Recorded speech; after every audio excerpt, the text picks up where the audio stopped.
So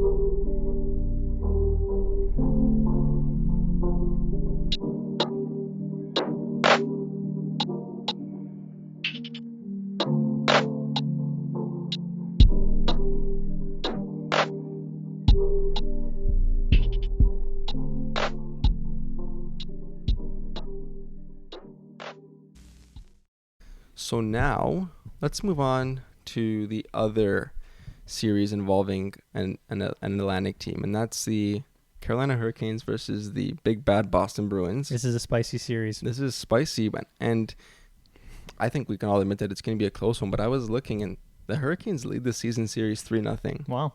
For the regular season, which is not what I was expecting when I started my research. But despite that record, a lot of the conversation about the playoffs is that a lot of people don't have faith in the Canes. Why do you think that's the case? And do you agree? Do you have faith in the Canes? So do I have faith in the Canes? That comes down to two different aspects. The first aspect is their playoff performance. And, in 2019, we got to give Carolina credit. They made it to the Eastern Conference Finals, and they played, surprise, surprise, the big bad Boston Bruins. That's why this series is going to be so much fun. And correct me if I'm wrong, they got swept in that series.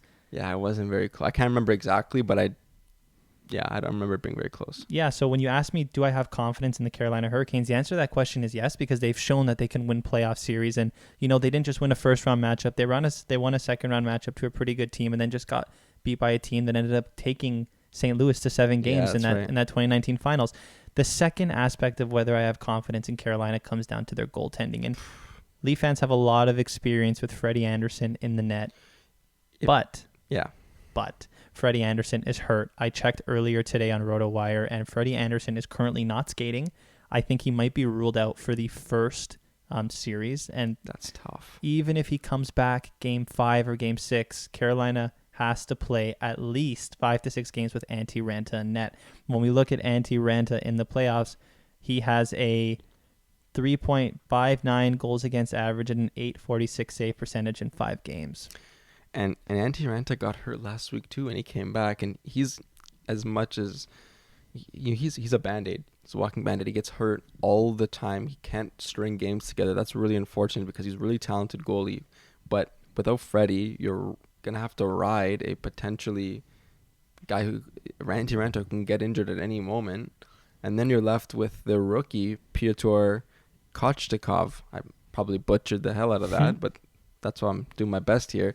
But, he's a really highly touted prospect, but it's a ton to ask him to step into the playoffs. It's going to be like his 4th or 5th career game to come up against the Bruins and expect him to be a Binnington 2.0, right? That's a big ask. He's got a 902 through 3 games, so he's okay.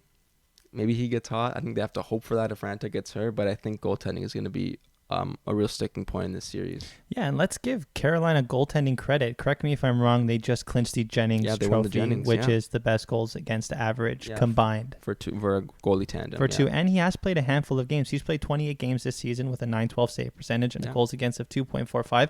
So he's held his own in the crease. And I know a lot of people can make the argument that this Boston team might be a shell of their former self that played in that 2019 Eastern Conference Finals. But man, when I was doing research and I looked at this Boston team, there are some guys on this team having career years. You look at Patrice Bergeron, 25 goals, 40 assists, and statistically, like we mentioned on a few episodes ago, having quite possibly the best defensive season for a forward in like 10 years. He's been unreal. You look at Brad Marchand, 32 goals, 48 assists, and by the way, will get Selke votes. He might get Selke votes, right? And then someone that is criminally underrated, and I hate to say this, is McAvoy. He is arguably having the best shutdown defenseman season in the NHL this year. I saw a crazy stat from Data Driven Hockey that he leads the league in expected goals against in 5-on-5 as a defenseman, which means he's giving up the least amount of goals. Yeah. Right? So when you look at this team, these guys play 25 minutes a night. If they can match up against Carolina's top line, I think Boston can win this series. That's a great point. And the Carolina secondary scoring isn't fantastic. So if you shut down Aho and Svechnikov, if they play together, what are you left with Trocheck and Teravainen, who are good players, but not game breakers.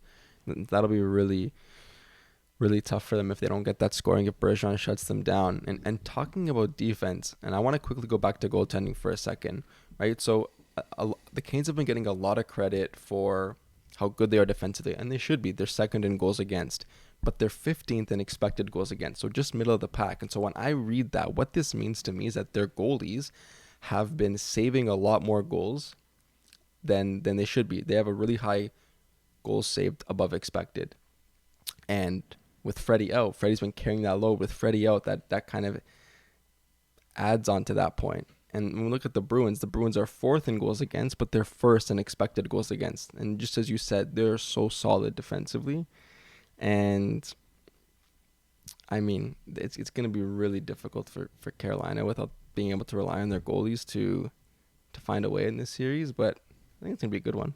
Yeah, and I mean, even if Freddie Anderson was available, I don't even know how much I would take those stats you just gave me with a grain of salt. Freddie Anderson has been that example in the Leafs past about being that fantastic goalie in the regular season, can't really play well in the playoffs, and then can't win a Game 7 if his life depended on him. Right, for that, you know, when you bring me back to that original question, do you believe in Carolina? The answer to this question is I don't think I do. I got Boston in 7 here. You got Boston in 7. I got Boston in 6. Boston in 6. Okay, so far we can at best or worst tie. Yeah. Okay, let's move on. Next is the Panthers and the Caps. And this is going to be an interesting one. What are your kind of initial thoughts on it? Yeah, so when I look at this series, I wanted to take a look at how Florida and Washington are moving and how they're trending, towards the end of the season into the playoffs. The Florida Panthers are 8-2-0 in their last 10 games moving into the playoffs. Surprise, surprise. And the Washington Capitals are surprisingly bad with a record of 5-3-2 in their last 10 games, and they haven't played all that fantastic of teams down the stretch. What's the big problem with Florida before I elaborate? Everyone's been talking about how they don't trust Bobrovsky, so I think is that who you were alluding to? They can't trust Bobrovsky, and also they are the Leafs 2.0, where they cannot win in the playoffs in the Barkov era. When 2016, they lost to the Islanders pretty convincingly. 2 years ago, they lost to the massive underdog Islanders again when that Islanders team went all the way to the Eastern Conference Finals. And last year, they lost in 6 to Tampa. I mean, no matter how you put it, this team is like the Leafs. They're fantastic on paper. They have an underperforming goalie in the playoffs, and they just don't know how to get it done when it matters most. And my question is do you think that finally changes this year? I kind of think it does. I feel like it has to. They were so good in the regular season. And yes, we've seen teams win the President's Trophy or be so good and then lose in the first round. But I do think that they're going to find a way here. And a lot of that in my mind has to do with the fact that I don't really trust the Caps either. Ever since they won that cup, they've been passengers in the playoffs. They've been in the bubble. They were awful, and I don't think they've even made it past the first round. I might be mistaken. Maybe they made it past once, but they haven't been great since they won that cup in 2018, I think it was. So it's been 3 seasons since then. They haven't done damage.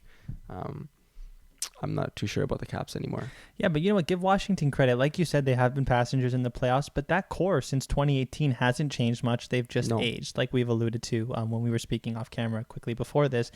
With that being said, I think the main problem with Washington is their secondary scoring is really bad. I mean, they really rely on Ovechkin from that top of the circle spot on the power play. And as such, they are much more vulnerable to going dry in the playoffs like the Leafs did last year. When Austin Matthews goes dry and there's no secondary scoring, you end up losing to Montreal because nobody can score. And I wonder if that same thing is going to happen to Washington in the playoffs. It could. It very well could, because...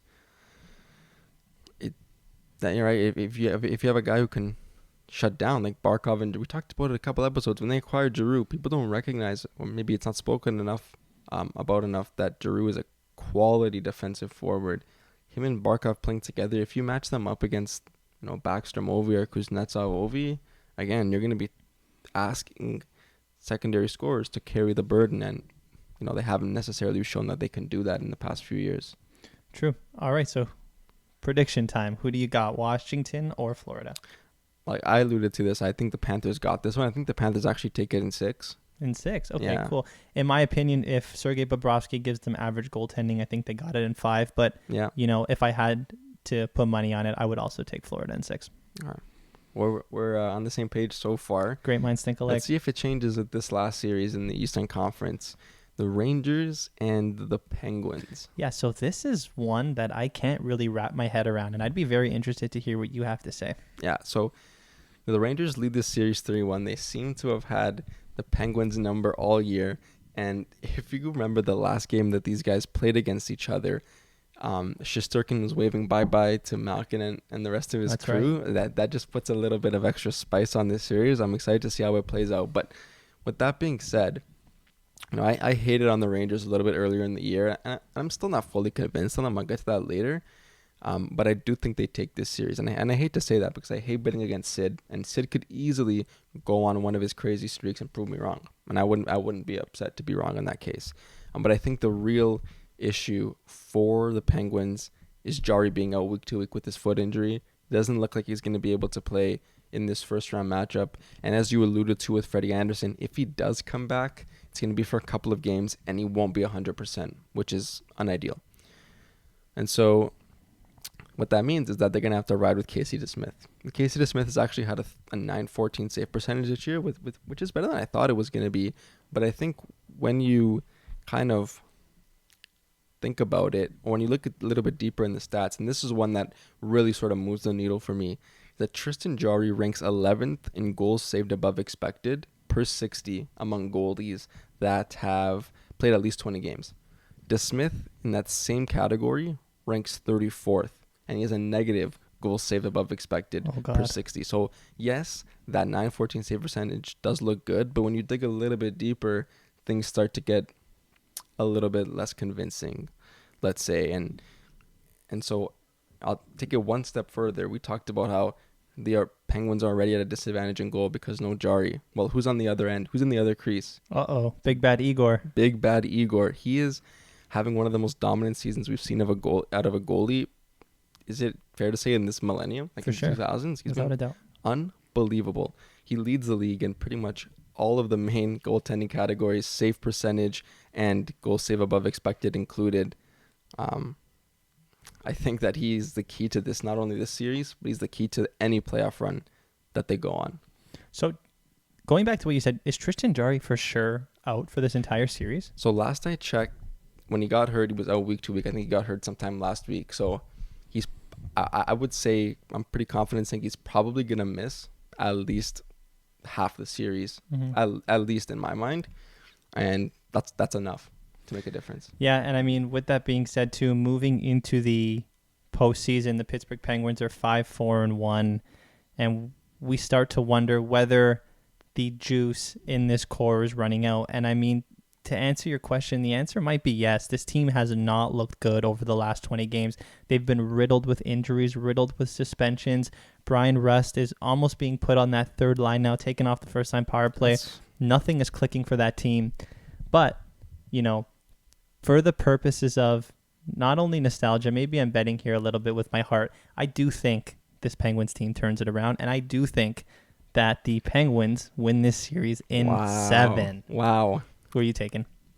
I think the Rangers are gonna come away with this. I'm still not convinced by them. I think they're gonna take it in 6, assuming Jari's out the whole series. If he somehow makes a comeback, that changes things. But I think under the assumption that Jari's out, I've got the Rangers in 6 here.